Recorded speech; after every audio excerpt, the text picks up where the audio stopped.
O livro dos Salmos é o maior livro da Bíblia, facinho de achar. Geralmente você vai no meio da Bíblia e abre ela, você vai encontrar lá o livro dos Salmos. Daí você vai lá no Salmo de número 103. Nós estamos numa série de reflexão. Nós estamos falando sobre o poder da gratidão e do louvor. Quem ouviu todas as reflexões que nós falamos sobre esse assunto? Levanta a mão. Acho que bastante pessoas. Alguns vieram só em alguns momentos, né? Por que nós estamos falando sobre gratidão e louvor? Porque a gente às vezes murmura muito, a gente reclama muito, a gente não consegue ver quantas bênçãos Deus tem derramado sobre nós, e muitas vezes nós não recebemos mais bênção porque não somos gratos e não sabemos louvar ao Senhor. Então, Deus colocou no meu coração, no coração do pastor Ricardo, nós estávamos reunidos conversando, e a gente decidiu, a melhor coisa é finalizar o ano com esse sentimento, um sentimento de gratidão. Então, nós vamos nesse momento continuar essa reflexão, e vai até a semana que vem. Salmo 103, os irmãos acharam, amém? Diz assim: bendize, ó minha alma, ao Senhor, e tudo que há em mim, bendiga ao seu santo nome. Bendiz, ó minha alma, ao Senhor, e não te esqueças de nenhum dos seus benefícios. Ele é quem perdoa todas as tuas iniquidades, quem sara todas as tuas enfermidades, quem da cova redime a tua vida e te coroa de graça e misericórdia, quem farta de bens a tua velhice, de sorte que a tua mocidade se renova como a da águia. O Senhor faz justiça e julga todos os oprimidos, manifestou os seus caminhos a Moisés e os seus feitos aos filhos de Israel. O Senhor é misericordioso e compassivo, longânimo e assaz benigno, não repreende perpetuamente, nem conserva para sempre a ira, não nos trata segundo os nossos pecados, nem nos retribui consoante as nossas iniquidades, pois quanto o céu se alteia acima da terra, assim é grande as misericórdias do Senhor para os que o temem. Quanto dista o oriente do ocidente, assim afasta de nós as nossas transgressões. Como um pai se compadece dos seus filhos, assim o Senhor se compadece dos que o temem, pois Ele conhece a nossa estrutura e sabe que somos pó. Quanto ao homem, os seus dias são como a relva, como a flor do campo, assim ele floresce, pois soprando nela o vento desaparece, e não conhecerá daí em diante o seu lugar. Mas a misericórdia do Senhor é de eternidade a eternidade sobre os que o temem, e a sua justiça sobre os filhos dos filhos, para com os que guardam a sua aliança, e para os que se lembram dos seus preceitos e os cumprem. Nos céus estabeleceu o seu trono, e o seu reino domina sobre tudo. Bendize ao Senhor todos os anjos, valorosos em poder, que executai as palavras de ordem, obedecei a sua santa palavra. Bendizei ao Senhor todos os exércitos, vós ministros seus que fazeis a vontade dele. Bendizei ao Senhor vós, todas as suas obras, em todos os lugares do seu domínio. Bendize, ó minha alma, ao Senhor. Amém? Já teve algum momento da sua vida, alguma fase da vida, que você não tinha como cantar? Ou vou refazer a pergunta: já teve alguma fase da sua vida que você não conseguia assoviar? Porque geralmente quem assovia, tá bem, Se você vê uma pessoa assoviando calmamente, você pode saber que ali tem um coração geralmente tranquilo. Pergunto para você: você já teve algum momento na sua vida onde você olhava para todos os lados e parecia que nada estava bom? Se a sua resposta foi sim, é porque você é gente, é porque você é ser humano, é porque, como nós já pregamos aqui, problemas faz parte da vida, e o próprio Jesus disse que no mundo tereis aflições, mas tenho de bom ânimo, eu venci o mundo. E aí entra algo que a gente precisa parar. para refletir sobre a nossa vida, sobre a nossa alma, sobre a nossa condição de ser. E eu refaço a pergunta: essa fase passou? Ou você acha que uma vida sem brilho, sem alegria, sem conseguir assoviar, onde você olha para todos os lados e não está nada legal, você acha que isso deve ser crônico na sua vida? Aí está um grande erro, porque a gente não pode aceitar que a nossa vida entre num desastre crônico, numa vida cinzenta crônica. Entra dia, sai dia, a gente está para baixo.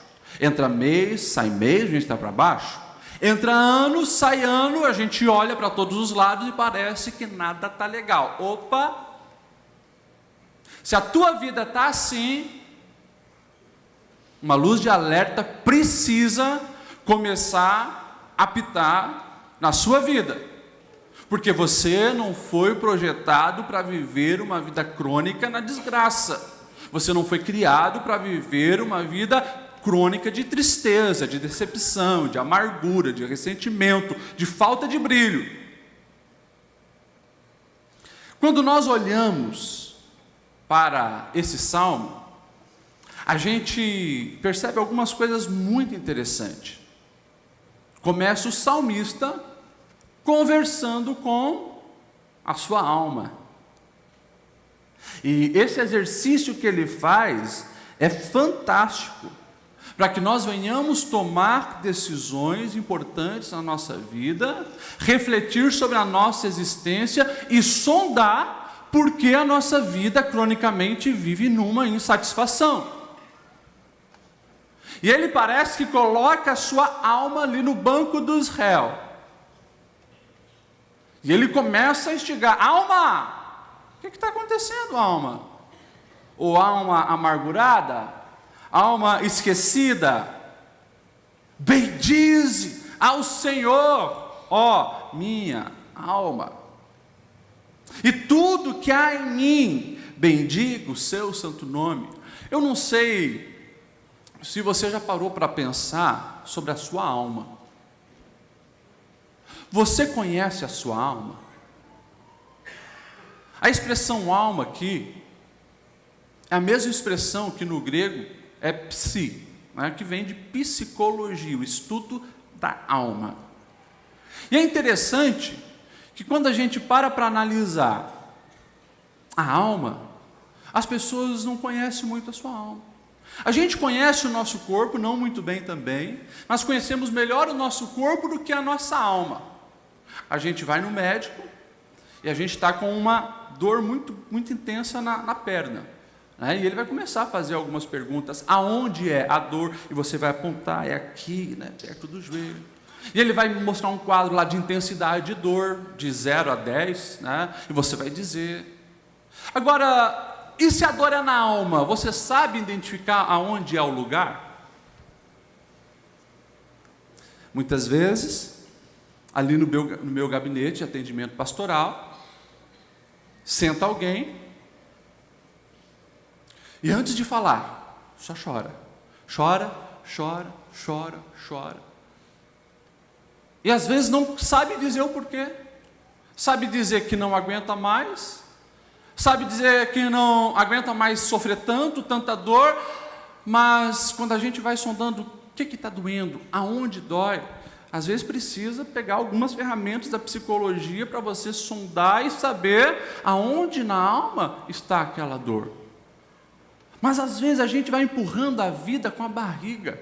E numa sociedade que valoriza tanto a estética, a gente acaba se preocupando mais com o corpo, o que é importante, mas se esquece da alma. Você já parou para pensar nessas divisões que você tem? Corpo, alma e espírito. e aqui eu não vou entrar naquela discussão teológica, né? Dicotomia, tricotomia, ou seja, nós temos uma matéria, que é o corpo, e uma parte material, que é o espírito e a alma, né? Ou nós somos divididos em corpo, alma e espírito, em três, tricotomia, eu não vou entrar nessa questão teológica. Eu acredito que nós temos uma alma, nós temos um corpo e nós temos um espírito.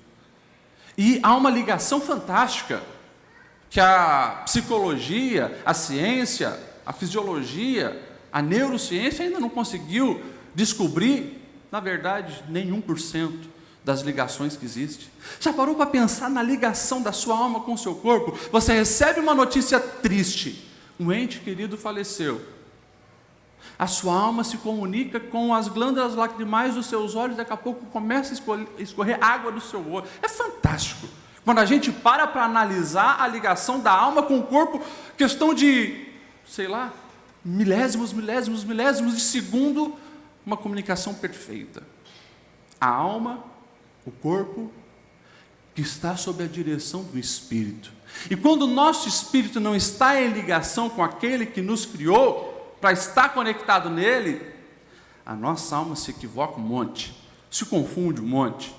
E como diz um sábio escritor, a nossa alma parece que vira uma alma vira-lata. Enfim, pastor Lediel, você está filosofando demais. Vou ser mais direto contigo. De vez em quando, a gente precisa parar e verificar como que está a situação da nossa alma. Fazer como esse salmista fez. Alma, está reclamando demais, está amargurada demais, está triste demais. Bendiz, ó Senhor, a alma. Às vezes a gente está mergulhado num mundo, como eu disse, não conhece a alma, um mundo insatisfeito, e às vezes a gente corre o risco de nem saber identificar como aquilo tem nos influenciado. Ou seja, um peixe dentro de um aquário, aquele é o mundo dele. Na verdade, ele nem sabe que mora na água, porque aquele é o mundo dele. Talvez ele vai sentir isso quando sair de lá. A nossa realidade, nosso mundo é mais ou menos assim. Nós somos mergulhados e nascemos mergulhados numa sociedade insatisfeita, que procura um preenchimento para satisfação, mas não sabe o que é isso. E aí a gente vê os nossos resultados do dia a dia. A gente olha para a nossa sociedade, a gente vê um mercado que não para de crescer, que é o mercado do entretenimento. Eu já preguei algumas vezes sobre isso e continuo pregando. Por quê? Porque quanto mais as pessoas procuram o entretenimento, elas mais se divertem, parece que mais vazias ficam. E todo dia precisa sair um jogo novo, um filme novo, tem que ter um parque novo, tem que ter alguma coisa para satisfazer. Isso vai gerando, claro, né, uma evolução científica marqueteira, e daí o mercado do marketing, a ciência do marketing é fantástica, porque precisa fazer com que você se veja insatisfeito. E daí, se você não está satisfeito com a tua televisão de 32 polegadas, tela plana, você precisa então achar uma motivação para buscar aquilo que ainda não tem, e vamos para 40 polegadas. E daí o mercado mostra, não, mas você ainda não está pleno, porque a sua é de 40, já tem uma de 47. E você vai, e parece que a gente nunca está satisfeito. Parece que essa insatisfação é crônica, e como eu disse, assim como um peixe mergulhado na água que não sabe que está lá, a gente está mergulhado num mundo de insatisfação, onde a gente tem, na verdade, mais do que precisamos, mas estamos insatisfeitos, e queremos sempre mais, e essa busca maluca compromete a nossa qualidade de vida, compromete o nosso autoconhecimento, conhecimento da nossa alma, compromete o nosso relacionamento com Deus, compromete aquilo que realmente vale a pena. É interessante que essa insatisfação, ela gera uma intolerância nas pessoas, porque parece que as crianças hoje, elas já nascem para serem satisfeitas naquilo que elas querem, e quando não recebem, parece que elas são intolerantes a essa insatisfação, e brigam, e fazem birra, e assim por diante. Eu não sei se você já viu alguém com intolerância a alguma coisa, né? Intolerância à lactose. Conheço alguém que não pode comer um quadradinho de uma barra de chocolate, porque tem intolerância, aquilo já vai comprometer, né? E como ele diz, olha, não pego nem um chocolatinho porque esse crime não compensa, né? A dor de cabeça que dá, o desgaste que dá, os estresses que dá. E daí a gente vê que parece que as pessoas estão vivendo isso. Elas querem a satisfação, não encontram, e por não encontrar, elas se tornam muito sensíveis, agressivas, violentas, tomam decisões precipitadas, e alguém entra num casamento, né, e está lá o pastor Lediel fazendo o casamento, e que assim seja para sempre, né, o teu Deus é o meu Deus, teu povo é o meu povo, vou te amar eternamente e tal, seja na tristeza, seja na alegria, seja na pobreza, ou seja na riqueza, mas depois de um mês, quando o cartão de crédito estoura, cara, aquela fala na pobreza não rola. E um pouco de insatisfação que um dos cônjuges tem, já não quer mais, já quer brigar, já quer se separar. A gente vê as pessoas hoje, os casamentos se separando por qualquer coisa, não estou satisfeito, né? O nosso gênio não bate. E daí você pega as pesquisas, né, o discurso é esse, né? Por incompatibilidade de gênio é que o maior número de divórcios acontece. Entra numa empresa e daí você conversa com os gerentes, você conversa com os empresários, eles estão assustados com uma geração que está vindo aí, que qualquer apertãozinho que dá uma cobrança a mais, não, estou insatisfeito com essa empresa, isso é fora. Parece que o negócio está tomando uma proporção assustadora nos nossos tempos. E se a gente não sonda a nossa alma, a gente entra nessa onda. Se a gente não sonda a nossa alma, a gente vive com essa alma alienado. Quem sabe pensando que nós somos criados para um mundo perfeito, quando esse mundo perfeito não existe. E as pessoas acabam o quê? Se frustrando. Porque a sua satisfação não é satisfeita. Porque ela se alienou, porque ela está buscando isso em lugares que nunca vão satisfazer. E daí você vê essa geração das redes sociais, né? E no meu livro eu escrevi, ou gente que inconscientemente tem se frustrado. Centenas de pesquisas têm mostrado que muito tempo no Facebook intensifica o quadro depressivo, ou dá maior probabilidade para aqueles que ainda não têm depressão. Porque inconscientemente a gente está lá, a gente tem 3.000 amigos, ou que seja 1.000 amigos no Facebook. Talvez 50 deles vão publicar alguma coisa naquele dia. E a pesquisa diz que 90% das pessoas publicam só coisas boas que acontecem com elas nas redes sociais. Então você naquele dia vai receber 50 mensagens na sua linha do tempo, um que foi passear na Flórida, outro está viajando para Paris, o outro comeu num restaurante chique, aquela ganhou uma roupa nova do marido, o filho dela passou no vestibular. Todo mundo está com coisa boa, e a tua mente inconscientemente está dizendo para você, todo mundo se dando bem, e você atrás desse computador vivendo essa porcaria de vida. E as pessoas vão entrando nessa alienação, que apenas frustra a nossa alma. Essa alienação leva a nossa geração a buscar uma satisfação em coisas que não satisfazem a alma. Como lá atrás, o profeta já dizia, vocês trocaram fontes de água pura por fontes de águas rotas, que a água é tóxica, é podre. E daí as pessoas se esquecem aquilo que já Agostinho falou no quarto século, que nós somos feitos para Deus, só vamos encontrar satisfação na nossa alma em Deus. Aquilo que Blaise Pascal vai dizer, há um vazio no coração humano do tamanho de Deus. E as pessoas não entendem isso e continuam buscando a satisfação para a sua alma nos vícios. Não, porque eu vou encher a cara e fazer uma festa esse final de semana, mas aquilo não permanece. Na segunda-feira, está com uma ressaca enorme, com o coração ainda vazio. Não porque eu preciso me satisfazer, então entra no mundo de pornografia, de aventuras sexuais. Pega todos, pega todas, mas o vazio continua, porque quando bota a cabeça no travesseiro, entende que foi usado e não amado. Entende que aquilo é apenas troca de fluido, mas não preenche a alma.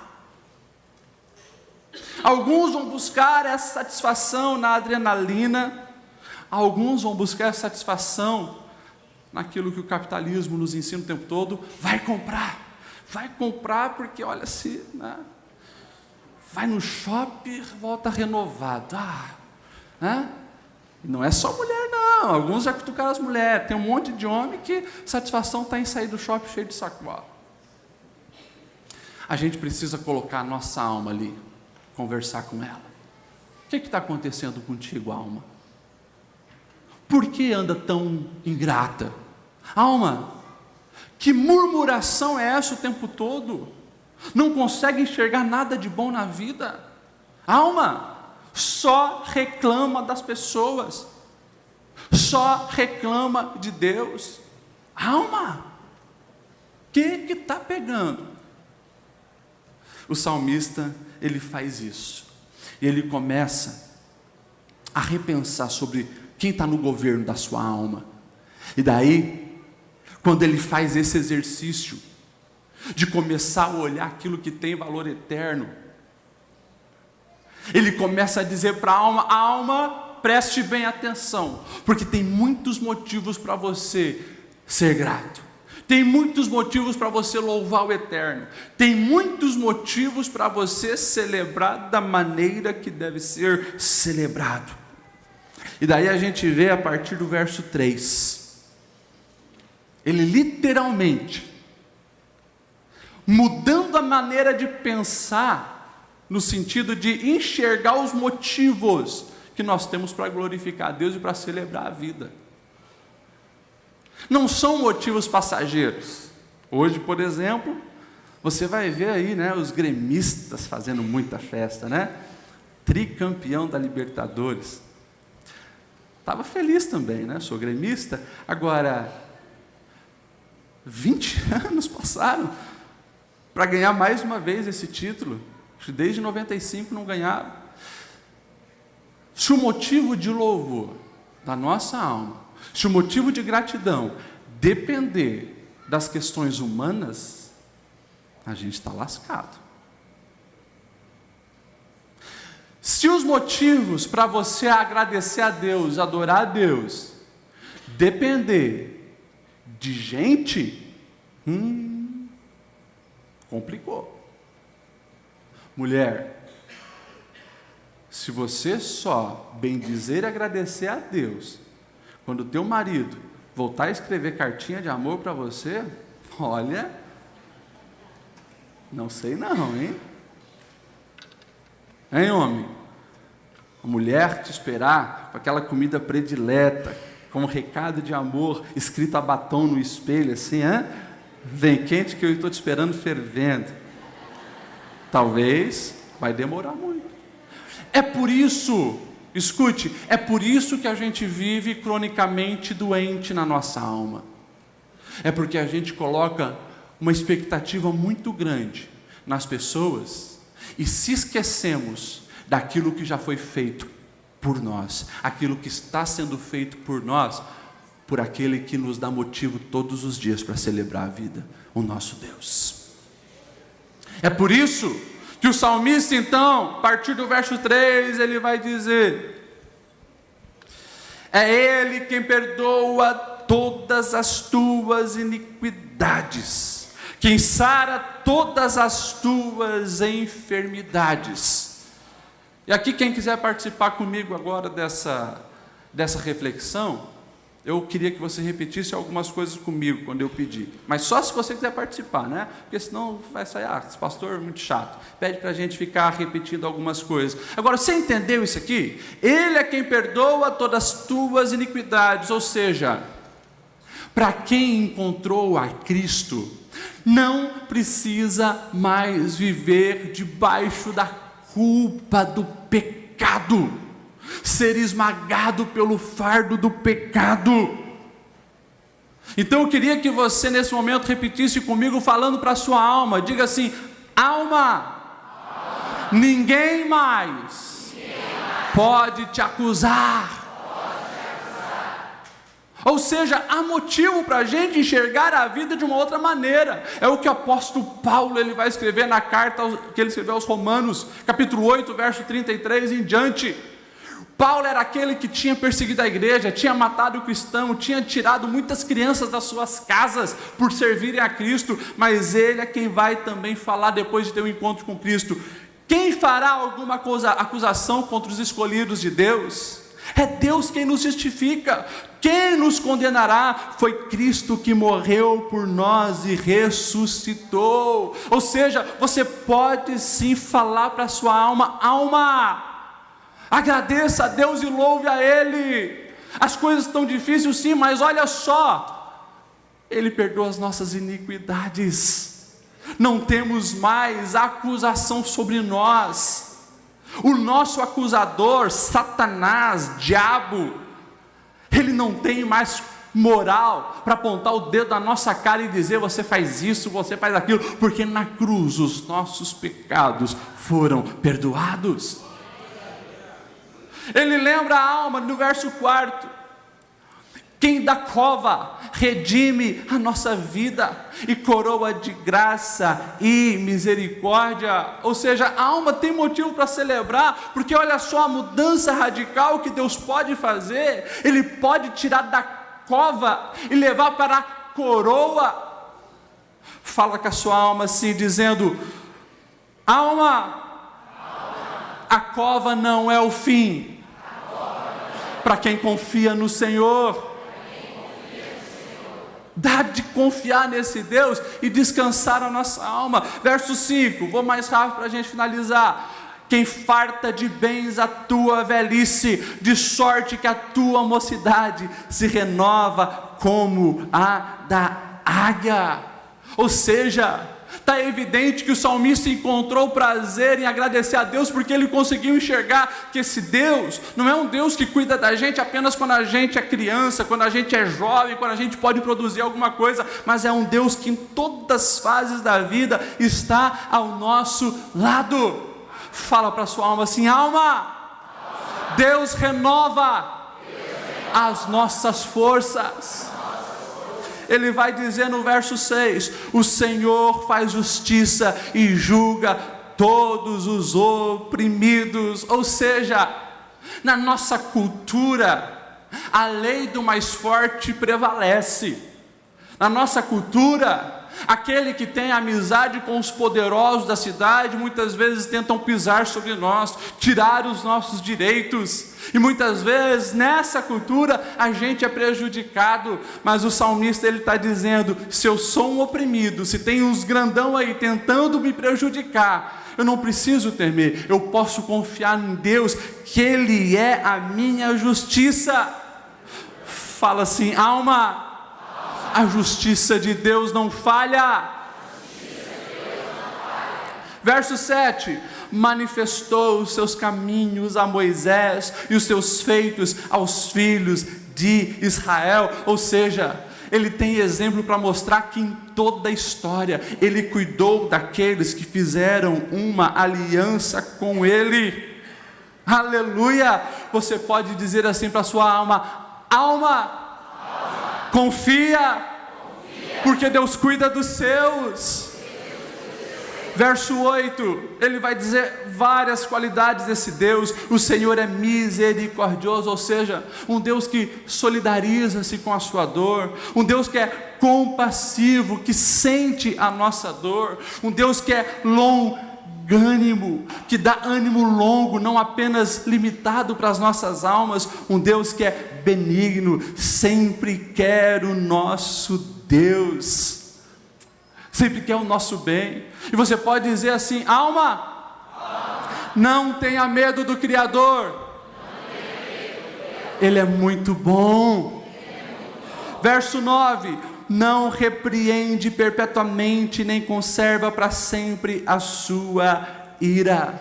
Ou seja, Temos motivo para celebrar, porque se eu estou no Senhor, e algumas coisas acontecem na minha vida, porque Ele deseja corrigir-me, Ele deseja tratar algumas coisas em mim, eu posso ter certeza que esse Deus, Ele não me repreende sem motivo. Eu posso ter certeza que não existe castigo que dure para sempre. Ou seja, se essa verdade está no meu coração e eu sou pai, eu sei que quando eu boto o meu filho no castigo, uma semana sem videogame, é para que ele venha melhorar, para que ele venha aprender a respeitar, para que ele venha entender um processo de educação que está sendo ministrado sobre ele. Muitas vezes não entende, mas eu já estou olhando lá na frente. Se ele não passar por aquilo, vai ser um rebelde.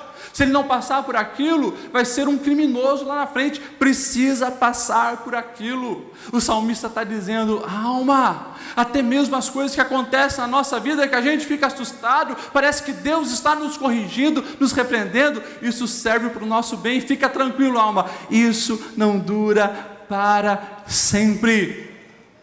Fala assim para a sua alma: alma, a repreensão te fará crescer. Verso 10: não nos trata segundo os nossos pecados, nem nos retribui consoante as nossas iniquidades. E aqui fala de graça.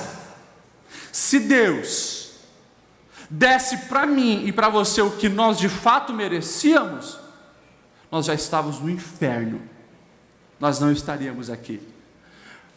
Mas a graça manifestou. O Senhor enviou o seu próprio Filho para morrer em nosso lugar. A dívida foi paga. Nós podemos com graça desfrutar do Pai e dizer: Abba, papai. E isso é motivo de celebrar a vida. Fala assim para a sua alma: alma, Ele pagou as tuas dívidas. Desfrute a graça.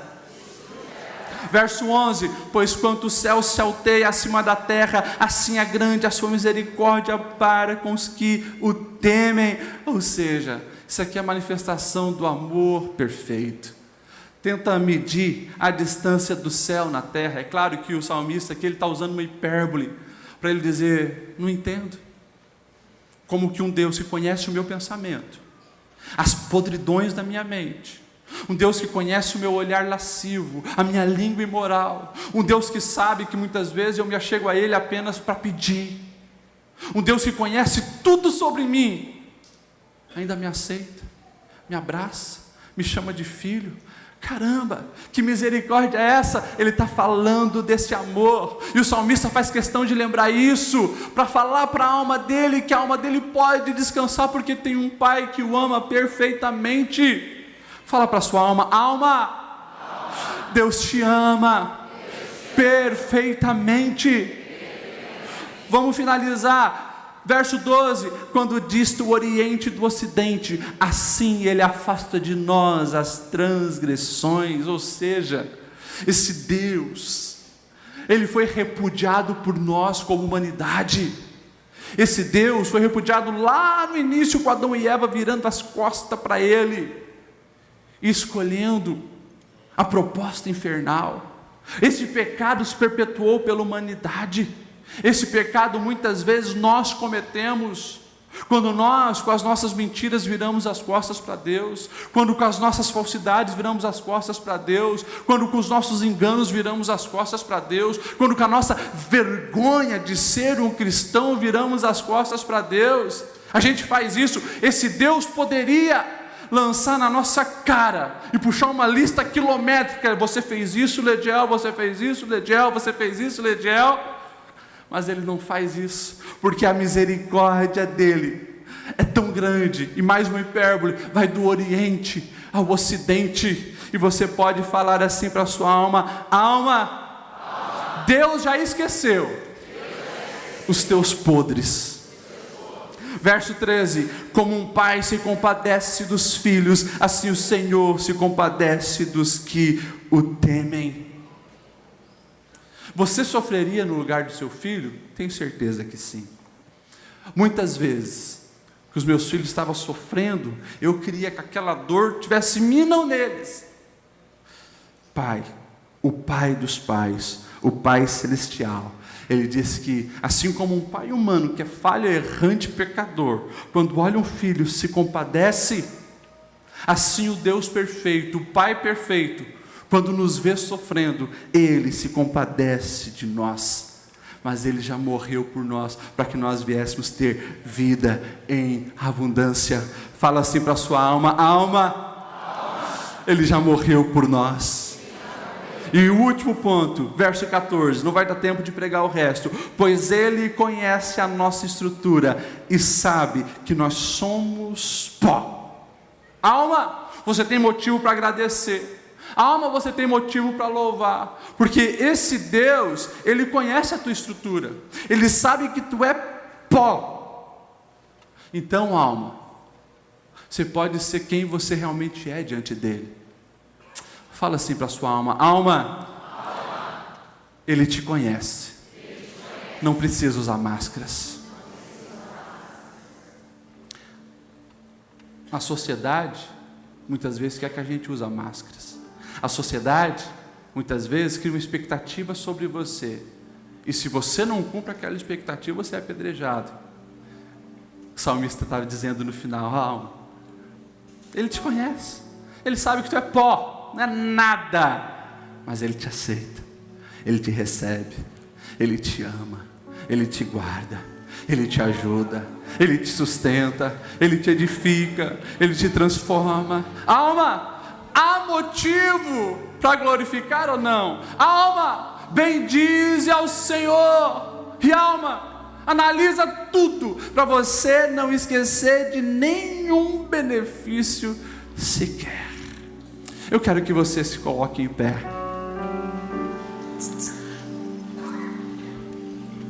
A minha sugestão para você é que a partir de hoje você converse mais com a sua alma. Sonde essa alma para você verificar se a satisfação que ela procura e que ela precisa está de fato em Deus. Se não for, escute o que eu vou te dizer: os seus cabelos vão ficar brancos e essa alma vai continuar vazia, procurando satisfação em algum lugar. Você vai poder rodar o mundo, curtir as coisas mais loucas, ter os níveis mais elevados de adrenalina, provar as substâncias mais alucinantes possíveis. A alma vai continuar vazia, porque nós fomos feitos para Deus e só vamos encontrar satisfação nele. Se Ele é a nossa satisfação, por que esperar que a nossa alma esteja satisfeita apenas em 2018? Por que criar uma expectativa apenas para 2019, 2020? Quando eu casar, quando eu tiver aquele salário, quando eu tiver aquela casa, quando? E a vida passou. A alma não viveu, sobreviveu. Mas o Espírito Santo fala hoje contigo. E o Espírito Santo está sendo direto. Talvez você pode dizer: pastor Lediel pegou pesado. Mas eu preciso te falar a verdade. A satisfação tem que estar nele. Se não é só cansaço, enfado, e a gente vai mesmo olhar para todos os lados e não vai ter um motivo sequer para a gente bendizer o eterno. Porque o mundo jaz no maligno. O mundo tem virado as costas para Deus. Agora, sempre existe e existirá um remanescente que já encontrou nele a satisfação da alma. Se você quer uma oração, porque você precisa repensar algumas coisas muito pessoais tuas, muito internas tuas, e você precisa da luz do Espírito Santo na sua alma nesse momento, eu queria que você viesse aqui na frente, que eu quero orar por você.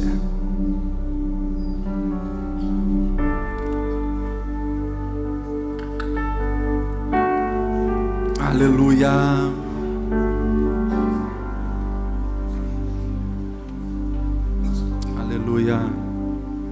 Aleluia.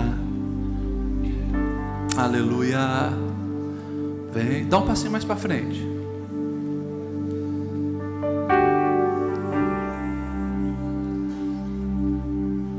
Aleluia.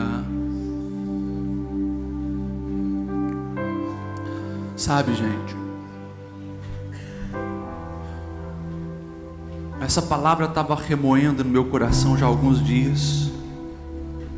E isso é fruto de vivência com gente. Quem me conhece, quem convive comigo, sabe que todo dia é uns 10 atendimentos, algumas visitas, e a gente está lá. E eu tenho visto muita gente, muitas pessoas, inclusive cristãos que estão aqui às vezes conosco, querendo entrar na lógica do mundo. Mas a lógica do mundo é essa: é satisfações momentâneas, não completas, e não vai encontrar. A alma vai continuar cansada, aflita, fadigada, murmurando, reclamando. Mas o Senhor, Ele tem vida em abundância para a gente. É porque a lógica dele é diferente. E se você veio aqui, eu sei que o Espírito Santo está falando contigo. Mas não venha dando apenas uns passos na frente, porque o pastor falou, mas decida encerrar esse ano 2017 de uma maneira diferente. Decida encerrar esse culto de uma maneira diferente. Decida encerrar essa oração de uma maneira diferente. Para que isso aconteça, a gente precisa estar diante de Deus de uma maneira diferente. Ora como você nunca orou. Ora sem medo, sem receio. Lava a sua alma, porque diante dele a gente não precisa de máscara, de maquiagem, de nada. Feche os seus olhos. Tu és bom, Senhor. Bocas fechadas, mas almas clamando nesse momento.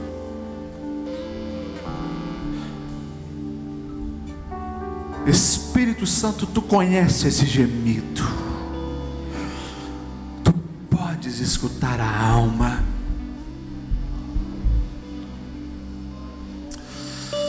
A alma aprisionada por falsas expectativas.